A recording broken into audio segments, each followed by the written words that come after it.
Hi everyone! Welcome back to my YouTube channel. This is Mel Property Investment. Ngayon naman pag-uusapan natin yung mga tips before buying a condominium or property.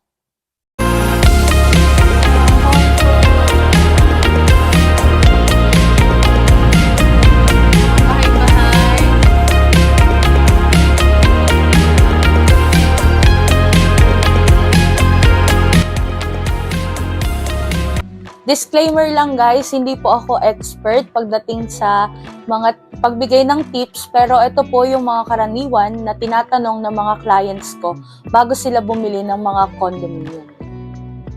So number 1 sa ating listahan guys is budget. So yan na, ito na nga ba ang sinasabi natin, budget. May budget ba ang lahat sa pagbili ng mga property or condominium? For me kasi guys, buying a condo is a long-term commitment. So, importante na alamin natin kung yung ating bang income ay sapat doon sa bibili nating condominium. Yung mga condominium kasi guys is may iba't ibang presyo at may iba't ibang location.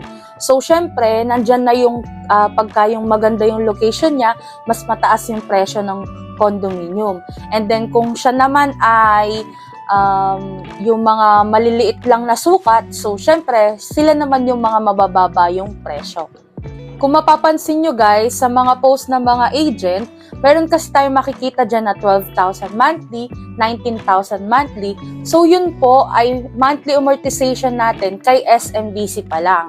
So magkakaroon din tayo ng balance, depende po doon sa payment term na i-avail natin. Yung balance na yun guys is pwede natin siya ipasok through bank financing or in-house financing. So, kaya guys, dapat alamin natin kung yung income ba natin ay sapat doon sa bibili nating property. Number 2 is purpose of buying. So, ako bilang ahente, mahalaga na dapat tanungin ko muna yung client ko kung ano ba yung kanyang plano sa pagbili ng isang condominium. Kasi meron tayo guys na pwede natin to gamitin for personal use or rental business. Kapag rental business kasi, usually, pwede na yung mga maliliit na cut kasi ito yung mga affordable na mga target market natin. Syempre guys, kapag malaki yung sukat ng unit natin, mas malaki natin siya mapaparentahan. At kung personal use naman natin, syempre tatanungin namin kung ilan bang member of the family yung titira doon. Kasi baka mamaya, 1 bedroom yung ino-offer namin, ang kailangan pala niya is 2 bedroom. Number 3 is developer reputation. So, syempre, importante din na mag-research tayo kung yung developer ba na pagbibilan natin ng ating condominium or property is meron ba siyang good record, maganda ba yung mga feedback ng mga customers sa kanya, and then siya ba ay financial stable para ma-maintain yung property or yung ini-invest natin sa kanila. Number 4 is location. Sobrang importante din na to guys, lalo na sa mga gagawing rental business, yung condominium. Kasi para malaman natin kung enough ba yung target market natin, kung sila ba ay malapit sa schools, malapit ba sila sa mga business establishment, or yung mga offices na naghahanap ng mga bahay or rerentahan nila. Nang sa ganun guys, malaman natin kung in demand ba yung rental business doon sa location na yon. Or kung gagawin naman natin siyang personal use, usually kasi guys, ang hinahanap ng mga tao is yung malapit or yung convenient sa lahat. Like malls, yan, and then entertainment city. So, meron tayo dyan. Diba? Yun yung mga kailangan natin i-consider sa location. Number 5 is amenities. Sa pagbili ng condominium, dapat alam din natin kung ano-ano ba yung mga ino-offer nila dito na amenities. So, kung siya ba ay 24/7 security, yan. Kung yung lobby area ba niya is enough mag-occupied ng mga renter or ng mga unit owner dito. So, kung siya ba ay may swimming pools, may gym area ba siya, may jogging path area, so dapat alamin din natin yan. Nang sa ganon, na-visualize natin kung ano ba yung magiging buhay natin pagdating dito sa condominium. Number 6 guys is unit selection.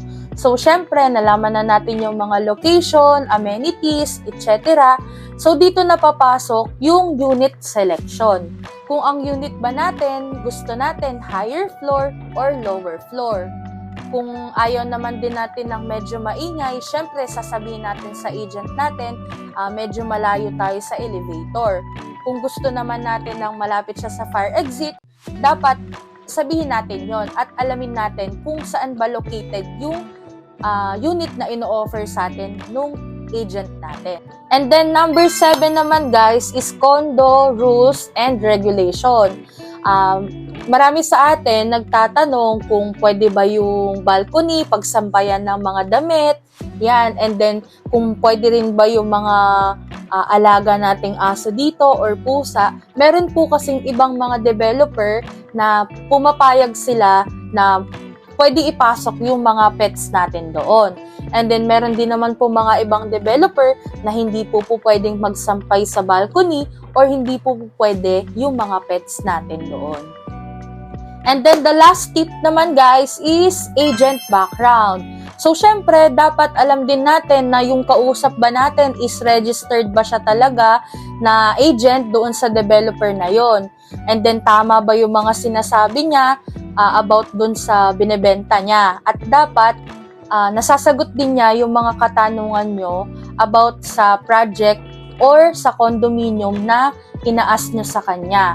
And then also, kung licensed broker ba siya, licensed ba siya as a salesperson, so dapat alam din natin yon. Bakit ba natin kailangang malaman yung mga records ng agent natin? Kasi syempre guys, it's a long-term investment. So dapat si agent is enough yung knowledge niya kasi siya yung magiging business partner mo sa mahabang panahon. So pwede ka rin niyang i-help maghanap ng mga renter doon sa condominium na bibilin mo. So yun guys, yun lang naman yung mga tips na pwede kong i-share sa inyo based on my experience dito kay SMDC. And yun lang naman, once again, this is Mel Property Investment. Don't forget to subscribe me on my YouTube channel. Click the notification bell for more updates and more promos of SMDC. Bye!